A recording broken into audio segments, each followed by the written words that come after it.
how would you say you recognize that maybe it was an area you needed to focus on more seriously? Because the money kept going away. Mm-hmm. It would come in. Coming. It kept coming, but then it would go away. Right? And I'm like, wait, what happened? Where'd it go? Yeah. And then I am just in my 40s, Yeah.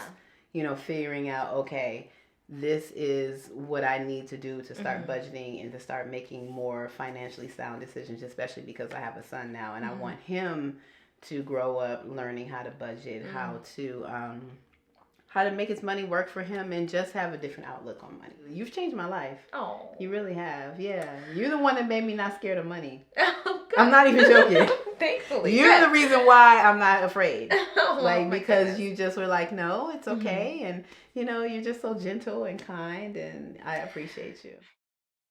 Download as a complimentary gift from me to you my ebook called The Financial Freedom Formula, 5 Steps to Decrease Debt, Increase Your Income, and Save Money. I'd love to know, what do you wish you learned? I wish I'd learned Chef Stacey Dugan is a globally revered plant-based chef who has successfully combined the art of culinary vegan cuisine with the mastery of entrepreneurship. A vegan chef for over 2 decades, Chef Stacey was the founder and executive chef of Simply Pure Vegan Cafe, the second plant-based restaurant to open in Las Vegas. Chef Stacey is also the founder of Simply Pure Food Truck, the first plant-based food truck in the state of Nevada. Her impressive culinary background includes training with James Beard, award-winning chefs, and creating meals for celebrity clients such as President Bill Clinton, New Jersey State Senator Cory Booker, and artists Usher and Erykah Badu. Chef Stacey is also a culinary trained raw and living foods nutritionist, creating recipes designed for optimum physical and mental health. She continues to serve the Las Vegas community by cultivating and teaching unique recipes that are satisfying, creative, and nutritious. So I'm excited. I know, to finally do this. We've been talking about this probably for like at least a year or two. Yeah. This is the last time. So I was on. You did it. We did a phone interview. Yes. We did an Instagram live. That was, how long ago did we do that? That was probably about 3 years ago. And then before that, didn't I do a phone interview with you? You know what? I think we did. That was a long time. That was like 5 or 6 years ago. Oh, we were rocking each other. So for some time, it's been a minute. Because we did the audio for just my podcast before I started doing video. So it has been some time. Yeah. And then that's the beauty of the journey, is that when you find people to kind of like do life with in certain ways and support and be supported by, you get to see like the long-term growth and evolution of the journey. And it's not always pretty, but like at the end of the day, hopefully things work out. Always works out. It's ebb and flow. That's what we learned. That's what I learned with entrepreneurship and life, period. That's why entrepreneurship is not for everybody, because it's so emotional. And most people can't control their emotions. They just want to be solid. Right. Have like stability and like certainty and whatnot. Yeah. It definitely takes a specific personality type or someone who's open to being forced into personal development, right? Yeah. So, oh my gosh, it's been definitely a process, and I'm so glad to know you, for one. Yeah. And just to be able to see how things have evolved. There's so many things that have happened over the years. I would love to know, because I know that you mentioned when I was asking about challenges, like there was one way that you grew up when it came to money, and then as life evolved and changed, like things were different, right? Like there's stuff that you had to learn. So for you, what did you learn, if anything, about money growing up? Yeah. So I learned that money grew on trees. That's what it felt like. That's what it felt like. Exactly. My father, I was blessed enough to be born into a family that was what we would consider upper middle class. Okay. So my father was an OBGYN and my mother was a PhD marriage and family counselor. So money was like readily available. Like it was one of those things where when I went to college, my college was completely paid for. I went to Spelman. I did have some scholarships, but for the most part my parents paid, so I didn't have any student loan debt. I was the type of student where I would call my parents, hey, I need $100, and they would just put it in my account. You know, they cut that off after they did cut me off, which was great, because they told me, they were like, look, you gotta go ahead and figure this thing out on your own. But I was always working. I always worked because my parents worked. I saw them work. but they were like my safety net, you know, and after a while you do want to kind of cut the cord. And so I was always led to believe that they would always be there to support me. And they were, but they were also like, you got to go out and do this on your own. And my parents, they made money, but they weren't really great at saving or budgeting. That wasn't something that was taught. It was kind of like, you make it, you spend it. My father invested in a couple of businesses as an entrepreneur. Unfortunately, they didn't work out like he wanted them to. So I think that was ultimately the reason why he became ill. But it was like money was just, it'll come, it'll flow. Yeah, exactly. And it doesn't really work like that. Like you really do have to pay attention to money and budgeting and financing and all that stuff. Finances, financial literacy. So I am just in my 40s, you know, figuring out, okay, this is what I need to do to start budgeting and to start making more financially sound decisions, especially because I have a son now and I want him to grow up learning how to budget, how to make his money work for him and just have a different outlook on money. So okay.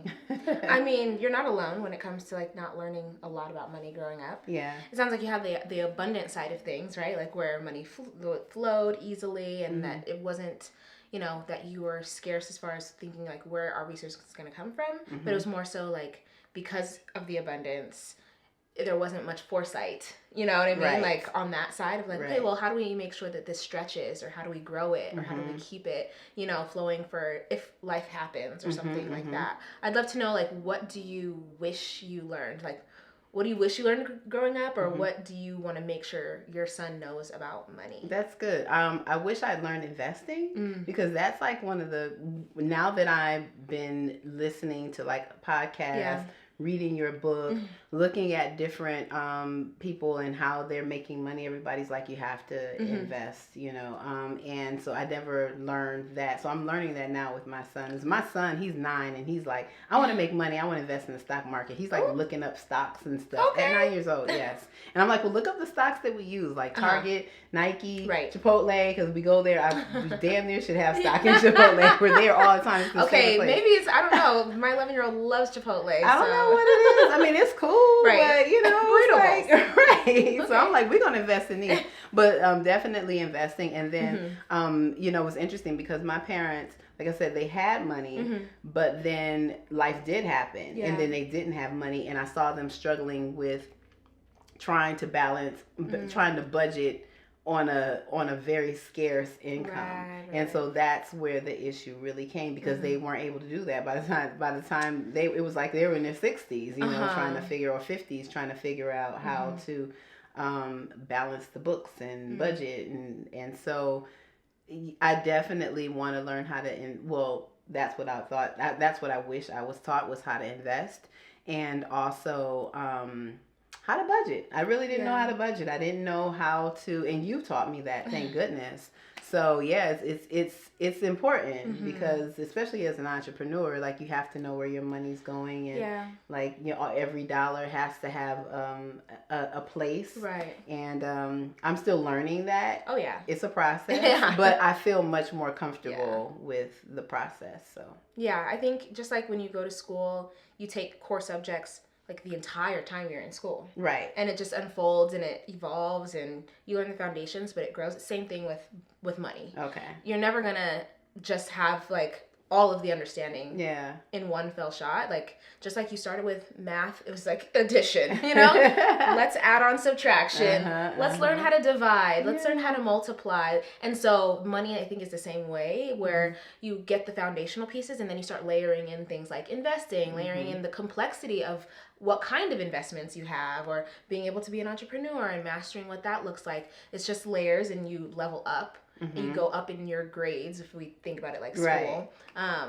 And so, yeah, it's going to be a process. I think one of the biggest mistakes someone can make is being resistant to the fact that it's a process and hesitating when it comes to being open about learning new things. Because sometimes how you do something in one season of your journey may have to change in another season of your journey. And so, you know, when you're like just starting your business, things probably look different than what they look like right now. And Absolutely. so you're going to have to be able to triage and kind of troubleshoot for where you currently are. But, you know, I mean, that's why it's helpful to have support and all of that fun stuff. I've got my support. I'm here. Like, we are doing our best to make sure that we're covered in different areas, and just know that we're students of life at the end of the day. So I love it. And that's why it's good to be able to have people that in the long term you're able to like do life with, have community and things like that. Because absolutely, if you take a 6-week course and it's like, okay, the 6 weeks is over, like, then you no, okay, you need, right. Like, no, I need help after. I need the post help as well. Yeah, because then you have questions. That's when the questions start popping up. Absolutely. Okay, so then you know what you would want to make sure that your son knows, and he's interested in it, which is cool. So interested. Cool. He's just like, I want to invest. I want to make money. Oh. I'm like, you don't want to play basketball? And he's like, well, yeah. That's cool too. Right. Oh my gosh. Okay. Then how would you say, like, you recognize that maybe it was an area you needed to focus on more seriously? Great question. So, because the money kept going away, it would come in. It kept coming, but then it would go away. Right? And I'm like, wait, what happened? Where'd it go? Yeah. And then I was getting behind on bills and things like that. So I was like, okay, I got to get a hold on this. You know, acquiring more debt. Yeah. So really, it happened for me right around 2020, like the end of 21, probably the beginning of 2022 is when I was really like, oh, I got to get a handle on this, because I closed my restaurant in 2021. So the money wasn't flowing in as well, but I did have some savings, and then I got some of the SBA, you know, restaurant revitalization loan money, or it was a grant actually. So I was kind of living off that, didn't budget that well. But it's okay, because then I was like, oh, okay, so now I have to budget, and after that kind of ran out, I was like, okay, I have to budget and I have to make money at the same time. And so I really had to like hone in on, okay, where is the money coming? What are my expenses, you know, personally and with the business? And then so I have a set number, and then how do I create income around that number, you know, knowing that's what I have to make every month to pay my bills. So it was a little nerve-wracking at first, but like I said, it's easier now because you know, you just practice. Yeah. And I haven't been consistent. Well, I've been consistent lately, but in the beginning I wasn't as consistent like as I needed to be, I felt. But you know, you bump your head a few times, especially when you're not used to. Oh yeah. That's not, you know, it's just was never my thing. So it's just like, you know, and I used to kind of beat myself up about it too, you know, because I was like, I should know this.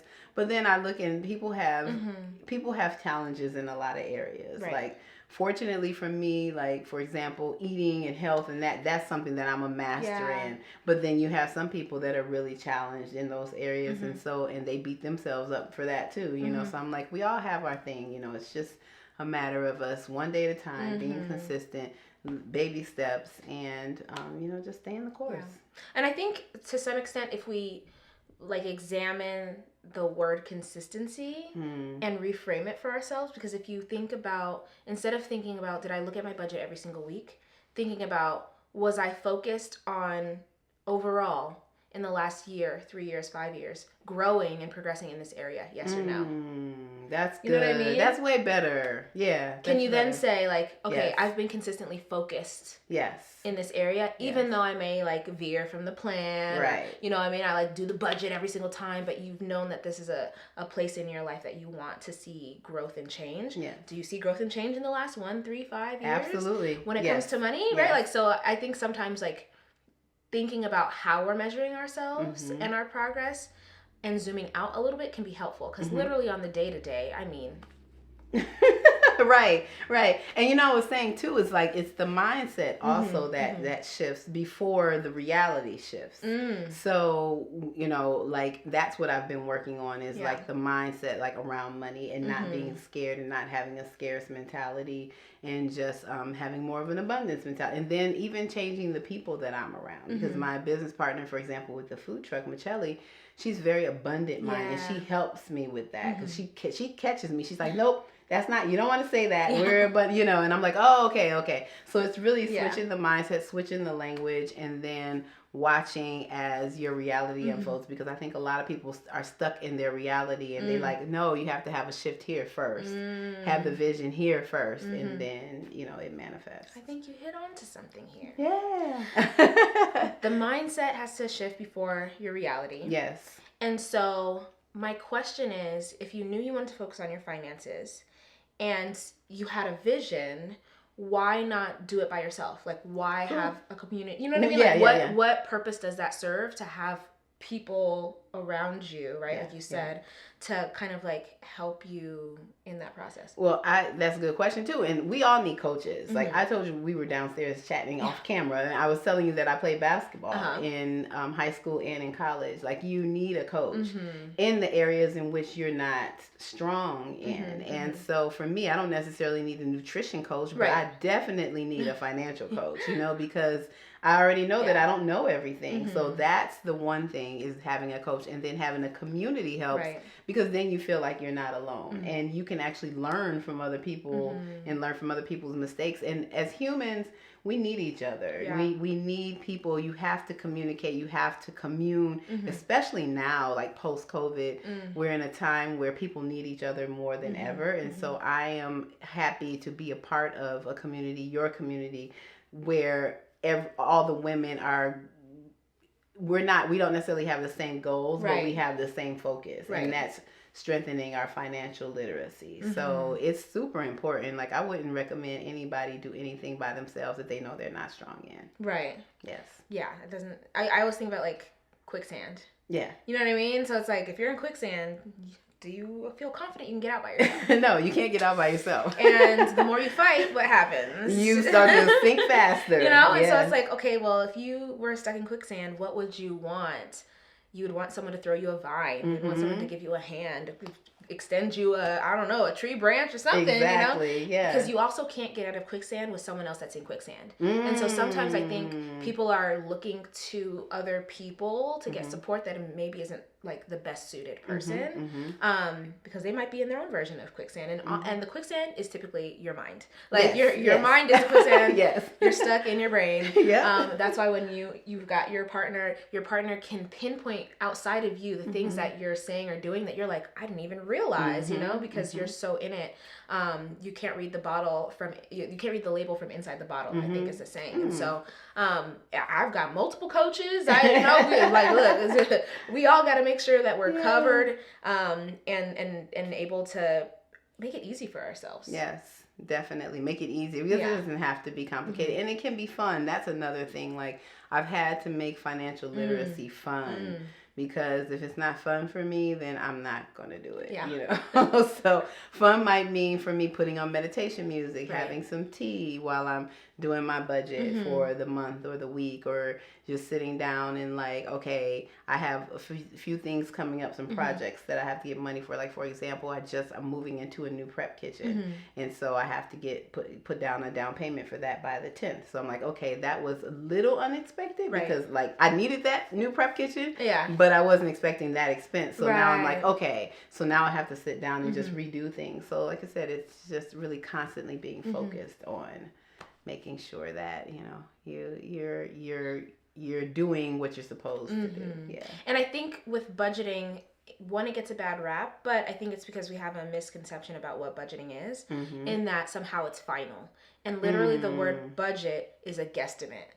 So you're guesstimating, if anyone remembers from school, right? You're just kind of like estimating around what things will be, and then you have to be flexible enough to adjust when things inevitably, most of the time, are not gonna everybody's gonna change. Yeah, right, change. Exactly. So you had a tentative plan, and then you're like, oh, there's this other thing that came up, and then you have to readjust. And so I think that it's tough, because we're thinking, I'm supposed to create this plan and it's supposed to go exactly as I've laid it out, and that's most likely the opposite. Yeah, exactly. Most likely something's gonna change or whatever, but you want to have an idea so that you can know how to shift things around, and you're not completely in the dark when it comes. And that's to where being a good entrepreneur comes in, because you got to be flexible. You got to be able to flow, you know, and know that it's not, like you said, like it's a finality. It's like you're going to be budgeting for the rest of your life, hopefully.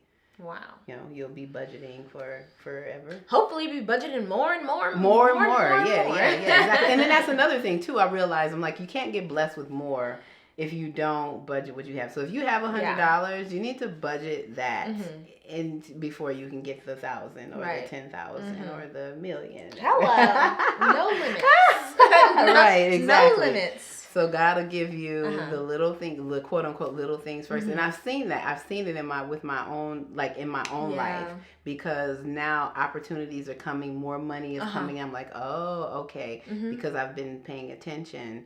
Like now God is like, okay, let's give her a little more. See what she does with that. Let's give her a little more. See, It's interesting because I think a lot about that and like raising kids and making sure that they have opportunities to learn and make mistakes with lesser amounts, so they don't have to learn and make mistakes with greater amounts. Yes. And so I think that's a huge challenge, because if you never get the practice of managing money until you're 18, 20, 25 or whatever, now you're in college and now you can get loans, and now you're getting credit cards. So now you're getting access to these fairly large amounts of money. But if you don't have, I guess, like the reps in or the money muscle to know how to manage it, then we're all going to make mistakes.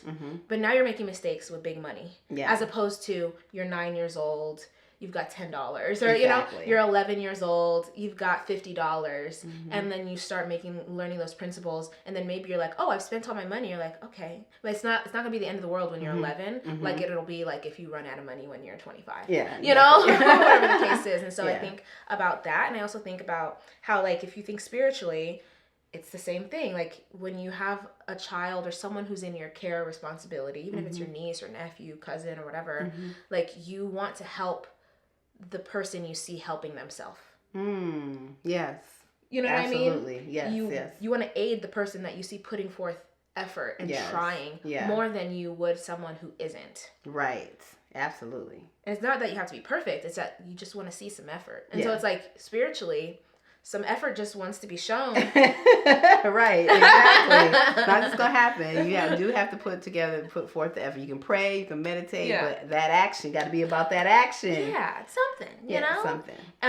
Okay. So then, how long have you been an entrepreneur? Whoa. So I started my first business when I was like 7. That's when my son got it honest. So I used to sell tie-dye t-shirts. Oh my gosh, that's fun. Like when I was, and so honestly, I've been an entrepreneur pretty much my whole life. Like when I say that, I've had jobs before, but I've always been like, had something on the side, you know?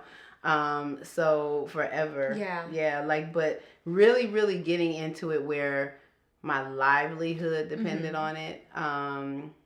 Probably around, right after I stopped working at the record label. So that was probably around 24, 25. So going on 2 decades. Okay. Yeah, where I just am relying on my income and, you know, what I create. Wow. So it's been a blessing, because when I look back on it, because all I've done is cook. Okay. Yeah. So I've done a little network marketing. Okay. I consider that kind of entrepreneurship as well. That was good because even though I didn't stay with it, it was good because of the personal development, and it gives you the mindset to be a successful entrepreneur. So here we are, like 2 decades later, and we're still, you know, trust me now, I didn't thought about getting a job a couple times. I'm like, getting a job regularly. Yeah, still. I'm like, maybe I could just, you know, just get a job and just, you know, I don't have to. But it's fine. Like, I am not a really good employee, and it's not because it's just because I've always had my own thing. So the minute that my time is infringed upon, that's for me the issue, and that doesn't make for a good employee, because you don't really control your time. Right. Yeah. I hear you. I have authority issues. So. Yeah. Like, this is my time. This is my time. Like, you're not gonna give me this day off? No, that's not. Well, you won't see. I mean, you know, I held a job down before I opened the restaurant. I held the job down for 2 years at the Win, but I did ultimately end up leaving that because it was infringing upon my time. Well, listen, there's so many ladies that I talk to that either want to start businesses, they've got a side thing that deep down they want to like thrive or see work out. And then there's even like seasoned business owners who, as a seasoned business owner, there's ebbs and flows. For sure. So there's seasons and things evolve. What, from like your experience, has been some of the biggest mistakes you've seen like women making in business that they want to avoid? Absolutely. So the first, going back to what you said about women wanting to start the business and like quitting their job. I don't recommend, especially if you have children, that you just quit your job and just start a business. But I do recommend that you focus on, we weren't saying consistency. We're saying focus on doing a little bit every day, so that eventually your side hustle can become your full time. Right. But it's being, like I said, consistent. Well, we're going to use the new version of consistency. The new version of consistency that I see a lot of people struggle with. So that was one of my, I don't want to say that was a biggest mistake for me. I think that I've always been pretty consistent about that. But I see that being made a lot. It's because you have that job to fall back on, and you have to switch your mindset where this job is not, I can't fall back on this. Right. I have to put what I can, and eventually, this is going to take over. But whenever you are thinking in your mind that you have the job to fall back on, you're never going to give your business, I don't want to say 100%. I want to say 100%, not 100% of your time, but when you're on it, you're focused. Yeah. Focused. So that's the biggest mistake for a lot of entrepreneurs. For me, one of the things that I had to learn, I don't know if it's necessarily a mistake, but that emotional balance is so important when you're an entrepreneur, because you're going to have ebbs and flows. Yeah. So when you have the ebb, just know that like it's going to be okay. Right. You can't panic. I mean, you may have to go back and get a job as an entrepreneur for a season, right? But just know that it's not permanent, and know that you're not a failure. A lot of entrepreneurs give up because they're like, oh, this didn't work out for me, and I failed at this. And I'm like, well, you just kind of gave up too early. You didn't pivot. You have to know how to just be fluid. So fluidity is very important, and that's like something that I really had to learn. But my biggest mistake would be not budgeting. Like seriously, like not budgeting is not having clear goals on financial goals. I'll have goals on like, oh, I want to, have this many followers on Instagram or whatever. Yeah. But like the financial goals, like those are important. So that's like my biggest mistake, is not budgeting. So you got to budget. Yes, you have to budget. It's pretty important. And it's tough. So we'll give ourselves some grace, because one, we don't learn this stuff in school. We don't learn it at home growing up. Two, before you run a business, you are the CFO of your life. But we're typically like the worst CFOs of our lives, because we didn't learn anything about money growing up. Exactly. And so then you go from being like the CFO, you're in the C-suite in your own personal life, but then now you're also the bookkeeper, the CFO, and you're the talent, and you're marketing for your business. And so it's like we are oftentimes wearing a lot of hats at once, which is why I feel like a lot of women in particular feel overwhelmed by it all, even though they have a vision, especially as like mothers and things like that, or caregivers. Talk about it. We're going to talk about it in a moment. But, right, like, in order to, in the long run, see sustainable success, there's gonna have to be that shift, like you mentioned, mentally, and then also as far as like maturity. And that's something that my coach like a year ago or something, she was like, so she mentioned maturity, and I was like, I'm immature. I was so hurt. I was like, oh, I'm immature. And it's, because if you think about it, I just started my online business in 2020. So that was like 3 years into business, but you're a baby. Like my son's not even 2, you know what I mean? Like literally that's baby.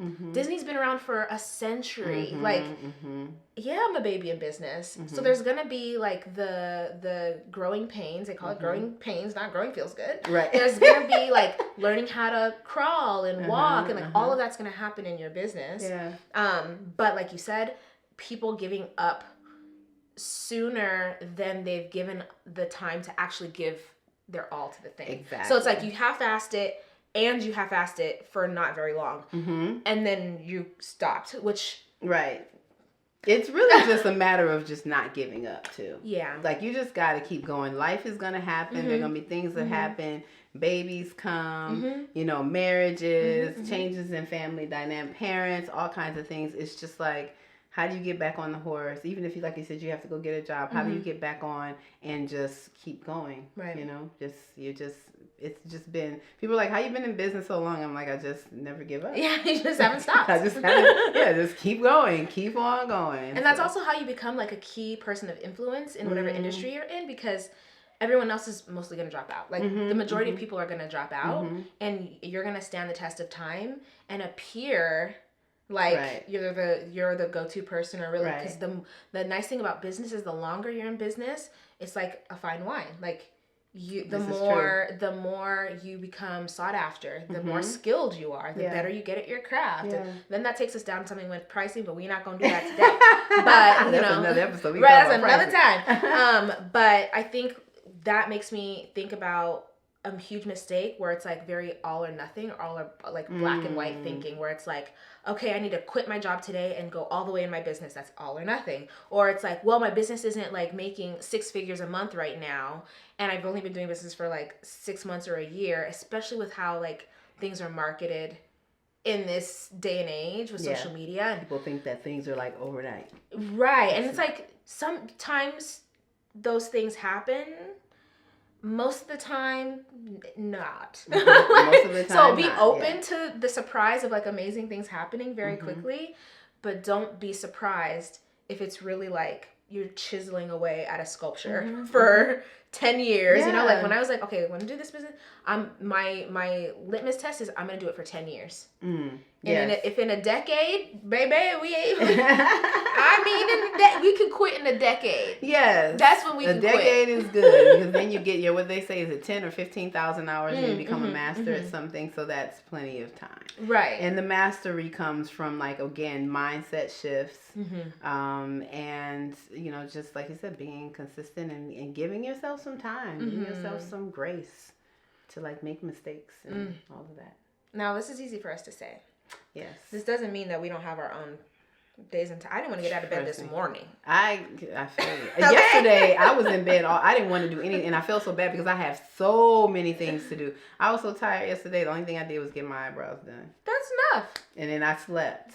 Good. Pretty much the whole day. That's the goal. Yeah. Building wealth without burning yourself out. Yeah. Next time, don't feel bad. Right. And I because I struggle with that. Yeah. That's like a big thing for me as an entrepreneur. You feel like you always have to be on. Employees have to be paid. Bills have to be paid, rents and all kinds of things. Right. And you're like, oh, okay. But it's like everything falls on you, like you set the tone. And so, but I am learning to rest more, like listen to myself and be like, okay. But it wouldn't have mattered. Yes, I was so tired yesterday. If I had tried to work, it wouldn't have worked. It wouldn't have worked. So I was like, don't even play yourself. Don't even play yourself, Stacey. Just go to bed. Take the time. Take the time. Yes. Okay. So then that leads me to what we had mentioned before, like motherhood. And money and motherhood and like business, because it's a thing. It's a thing. Motherhood, I am like, it's a thing. It's tough. Yeah. It's tough. I think that's why I was up let me tell you. So this is just reality. I went to bed early yesterday, but I got up at 2:30 this morning. Okay. And I had to get up because the laundry had to be finished. Listen. And I'm not one where I just do a little bit. I'll wash and dry, and then the clothes will just sit there. But when I am ready to put away, like I iron, I make sure and all the clothes are done. And my son he's a boy. He's 9, so he don't wear clothes twice because he's stinky. He's playing basketball. So it's usually a lot of clothes after a couple of weeks. So it's really only twice a month where I just stay up and I listen to podcasts and I just finish all the clothes. And so I did that. And while I'm doing that, I'm listening to a podcast, Earn Your Leisure. Okay. And they have Barbara Corcoran on there. And she was talking about how the majority of her community is women because they can relate to her because they're mothers. And as mothers, we tend to, I mean, it's just real, we just tend to take on more responsibility for the children. So I could really relate to her to the point where I was like, if I'm ever on Shark Tank, which I would love, I was like, I'm probably going to go with her just because she's a woman and she can understand the plight of, you know, being a mother. So it's tough, you know, but you gotta balance it. And then I'm a single mom at that, so it's like it's. I don't even know, like in the beginning stages, like when Zion was, he's a little more independent now because he's 9, so he can dress him. But when he couldn't feed himself and stuff, I'm like, how was I even doing this? You're a superhero. How was I doing this? I don't even remember some of those times. I'm like, I'm so glad I have video and photos because, dude. Well, because it's a whirlwind. You're just going, and then your sleep is completely different if you're getting sleep. Like, it's just but there's just this internal, I don't know.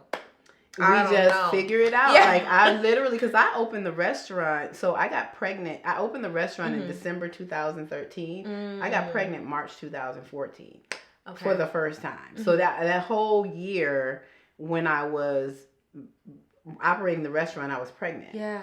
And then when I had the baby, like I remember I had a C-section and the next day I had to do payroll. Like I had to get up. I was in pain because C-section is a major surgery, you know. I had to get up. And I remember I was like, oh my gosh, I'm hurting so bad. I was like, I got to do payroll. My mother's like, forget it. You don't have to do payroll. I'm like, it's not that. They didn't get pregnant. I did. Like, they got to get paid on time. So sat there, did payroll. Like, what? It's crazy. Yeah. But that's what makes women, we're exceptional. But that's why we're so good at business too. Right. When we get it, then we get it, you know, because we're like, we got to get it done. No matter what. And we're very attentive to details too, which helps, you know, like able to multitask. When people say they can't multitask, we multitask all the time.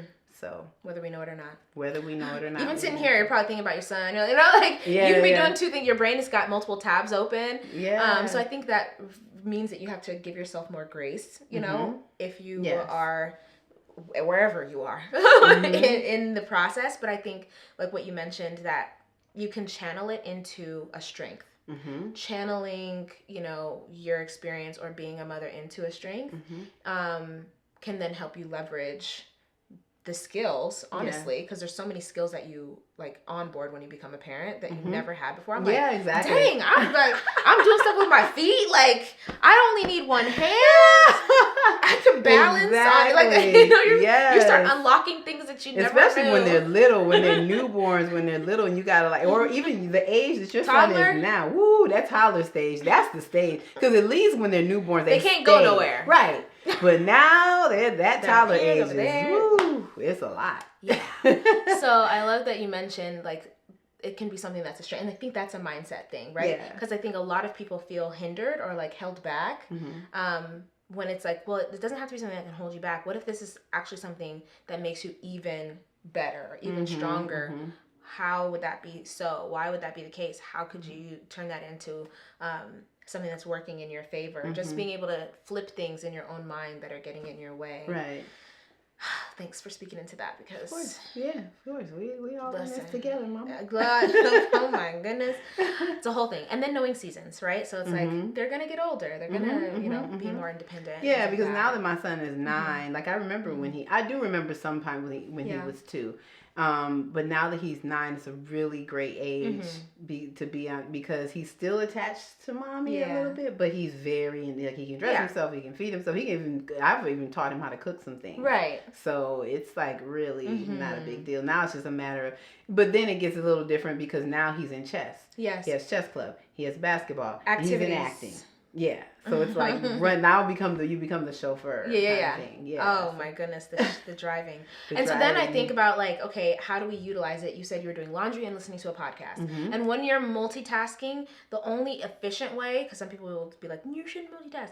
The only efficient way to multitask is to do one thing that requires full, like your actual attention, and something else that's more automated. So the laundry isn't taxing, right? You know what I mean? Like you fold the laundry and you can listen to something at the same time and retain it and really, because I just kind of zone out and I'm all into the podcast. I remember everything that was said. I learned something. It actually shifted. Right. It actually helped me listening to the interview. I'm like, oh, I feel a little bit more energized. You know, just listening to her story and so and it, of course, it didn't take away from the laundry because I'm just laundry's laundry. Yeah. Right. So pairing playing around with pairing things together that go together. If you're driving a lot, then it's like audiobooks or conversation. If your kids are in the car, like we'll talk in the car, and then when my kid's gone, then I'll put something on that I can listen to on the way back or something. And so just I think being, even when it's like, because I know for me with just now being, you know, my son's almost 2,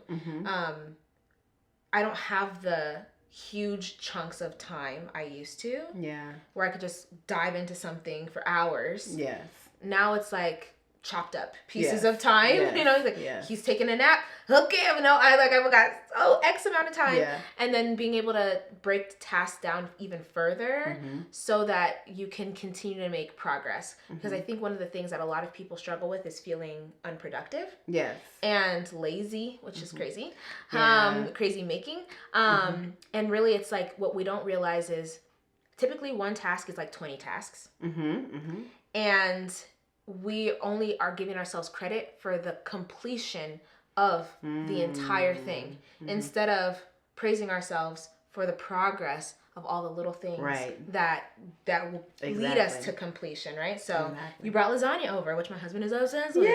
But, you know, in order to have the end product, you have to know like what the shopping list is. You have to get those things. Then you have to prep them. Then you have to put them together in a specific order. Yes. So there's like so many, like a recipe. There's so many steps to create a meal. Exactly. Same thing with any task is like there's so many steps to any one task. Yeah. Sitting here and doing this podcast, so hopefully it looks nice. It looks beautiful. But I was like, okay, it's like I had to come in here. This didn't have the room look before. So I'm like, okay, I'm moving stuff around. We'll look at it. I never test anything. Today I actually tested. I was like, ooh, let's test the sound. I'm elevating, okay? And so that was like multiple tasks. Yeah. And then not thinking about the kid. Make sure the kid is preoccupied. Like if he's in here, he's gonna be doing wild stuff. So it's like there's so many things that come along with any one task, and we're not giving ourselves credit or seeing ourselves as making progress until the podcast is on the YouTube channel. Now it's like, okay, rearranging the room was a win. Exactly. Yes. Yes. You coming here was a win. Us sitting down right now is a win. Like, so I think being able to give ourselves credit for all of the little things helps us to build momentum, because motivation is one of the things that I think people also really struggle with, which I would love to hear your thoughts on motivation. Like, how do you stay motivated? Yeah, I'm going to stop there. Yeah, absolutely. So I stay motivated by listening to podcasts. Podcasts are big for me. Like, I listen to podcasts and music. So I'm very selective, especially recently, about what I'm ingesting, not only physically, but mentally, all of that. And so, like I said, the interview with Barbara Corcoran today was very inspirational and motivating. And then my son motivates me. Yeah. You know, he really he's just the best. You know, he's just like, because he's the one that's like, I want to make money. I want to start investing. I want to do a YouTube channel. I'm like, okay. So I told him today, I was like, look, we got to start doing these videos. I said, but you have to help hold mommy accountable. And he will. He'll be like, we supposed to do our video today. So, those are, but I find motivation from little things. It just depends. Like, it could be from just having this conversation, for example, is motivation for me to be like, okay, how do we get more of this information out to people and help people and let people know that they're not alone? So I find motivation in so many different things. Even on Monday, we brought the food truck out to the Regional Justice Center, and just seeing people come to the truck who've never had vegan food before, and it's their first time, and you know, when they taste it, their eyes light up and they're like, oh my gosh, this is so good. And so that's motivation as well. There's just so many things. I just get motivation from life, fortunately. Yeah. You know, so I love it. And I'm thinking back, because it really has been a very long time, years and years, because I wasn't always plant-based. And so I remember being at the Shades of Health Wellness Summit, and I think that was, you were speaking, but you also had catered, I think, sandwiches or some other like things or whatever. And so that was like in the time where I was like dibble dabbling with like whatever, and I was it's like, okay, like I could do this. Yeah, I could do this. I could start eating different and see what happens. Just experiment. And so I love it because usually if you don't step into your potential as much as possible, you'll never find your purpose. And people are looking for their purpose, not realizing that they're attaching it to a position when really you have to release it to your potential. You do. Yeah, exactly. Because like you said, it has to be fluid. You may think, I'm supposed to do this. You're supposed to go that way because going that way is going to reveal to you everything else that you could be doing. And so I think it's easy to feel unproductive or unmotivated or like, I don't feel like I'm doing what I'm supposed to or whatever if I'm attached to success or my purpose being my business doing well. When life might be telling me, nope, this is where you're supposed to grow, you know, or my husband had a stroke recently. My husband actually used to do most of the cooking than me. And so in the last couple of months, I've been cooking so much more. I remember being younger and thinking like, I'm gonna have kids and they're not gonna be like, oh, my mom's cooking. I was like, I'm gonna have to be okay with that. I'm gonna have to be okay with it. But life has told me, no, we're gonna cook because it's healthier for him, for one. Healthier, you know, for the family. Healthier for the family, right? More economical. So many reasons. And so it's like, in the last couple of months, like, my cooking has elevated. Okay. See? All right, I'm that girl in the kitchen. Okay? I'm just saying. At least in the household. And so it's like, okay, I could be thinking like, oh, I'm not getting the content done, or like my things are not going the way I want. I'm focusing on what I don't have instead of thinking like, wow, I've really grown in this area out of necessity. But I'm like, it just reminds me like we are really capable of learning new skills when we give them our time and attention. It's really that simple. Yes, absolutely. I agree 100%. So I'm very happy about that. I'm very happy to hear that you've been cooking more. I knew that you were, because I see you actually on video sometimes, like you post and you're in the kitchen and I'm like, okay, yes, because it's so important. Like I feel like that's, and then also going back to motivation, and then people just focus on their business and like what their business can do. Another thing that motivates me that I think has helped me to receive more blessings is like focusing on how can I help other people, because that's how can my business benefit other people besides me? What is the greater focus here? And so for me, because I'm a plant-based chef, my thing is nutrition. How can I help empower people at home to cook, and then also to come out to the truck or whatever food establishment we have, so that they can taste it and they can see, okay, I can eat healthy. I don't have to be sick, you know, educating people more. So it's, the vision is greater. When it's greater than yourself, then you kind of have more motivation to move forward, especially when you see people's lives change. Yeah, we're going to have to do a separate chat about just nutrition. Yes. And health and wellness specifically, because that's one of the big things that a lot of ladies will bring up is, because it's, you know, it's Wealth and Wellness University. A lot of students bring up just wanting to be healthier and wanting to eat better and whatnot. So I think that'll be a good time. Let's do it. Just like I would love that. to. Yeah, I'm always open to talk about that too. Yeah. I'm always open to talk. Right. I can talk. It's always a good time. It's always a good time. Yeah, I mean, I guess my last thing to say would be like, what would you want to tell yourself, like in your darkest moment or your most challenged time? Like what would you tell yourself now? Or what do I tell myself? That's a good question. Go sit with God. Go sit and listen. So I'm big on meditation. Now, I've been meditating consistently for about 9 years. So I'm pretty good at it now. Like, and I have people all the time like, how do you do it?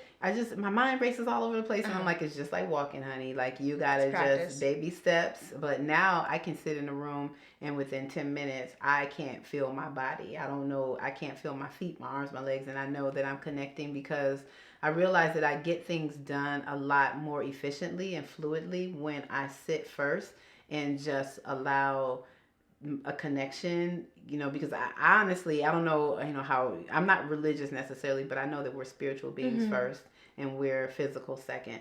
So if I don't sit in the morning and make sure that I just connect even for like 15 minutes or journal or whatever, then my days are harder. So that's what I tell myself now if I'm like in a dark moment and I don't really know what to do. Because I've just had some family things that we'll talk about it offline, but there's some family things that have happened that have really kind of rocked my family. And so recently, within the past like 2 weeks. And so instead of like going to that place where I'm feeling sad or, you know, because this person is my aunt, she was really close to me and she may not make it, you know, because of some decisions she's made. And I'm just kind of like, okay, how do I sit and just, be okay. Just allow God to handle it and talk to me and show me what to do and what words I need to say. And so that's the most important thing, because at the end of the day, it's really about you and your connection with the higher power that can help you to navigate through this. I don't see how entrepreneurs do it without meditating. I don't see. I do see, and I see some entrepreneurs really struggling. Well, yeah, you see them doing it, but it's not sustainable. Right? It's coming at a price. They're struggling, whether mentally, emotionally, whatever. And I'm like, because you're trying to do everything on your own. You have to release. You got to release. You can't control everything.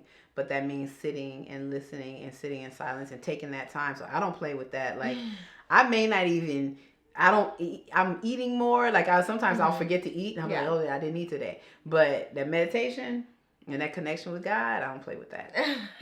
So that's what I would say would be like the most important thing to do when like I'm in that dark place. 'Cause it's gonna happen. Oh yeah. It's gonna happen. But journaling, just kind of getting into myself and like, what does this mean? How do I need to shift? How does my mindset need to shift? And just knowing too that it's gonna be all right. Right. Oh, such a good way to end. Appreciate you so much. We're gonna have to have you come back for sure. Yes, I would love to. But there's a lot of things we can talk about. A lot of things. We talk about entrepreneurship, motherhood, nutrition, all of it. But if y'all want to stay connected with Stacey and her amazing business, Simply Pure, all the links are in the description. Make sure to reach out. Tell her that you enjoyed this episode. I think that's always helpful to make sure that our guests are showered with gratitude for taking the time to share their expertise and insights with us. And I just have so much appreciation just for knowing you and for how you show up in the world. It just means a lot to be able to watch you as a person, and then also to be able to support you. Thank you. And you've been such a great friend, really, over these past few years since I've been knowing you. Came to the restaurant. You've just been so consistent, and I really appreciate you and your family. Really, I do. You've changed my life. Oh, you really have. Yeah, you're the one that made me not scared of money. Oh, God. I'm not even joking. Thankfully, you're the reason why I'm not afraid. Because goodness. you just were like, no, it's okay, and you're just so gentle and kind, and I appreciate you. I appreciate you. I think that's what it's about: being able to cultivate relationships that are reciprocal and go back and forth, and it just means the world. So thank you. Until next time. Yes.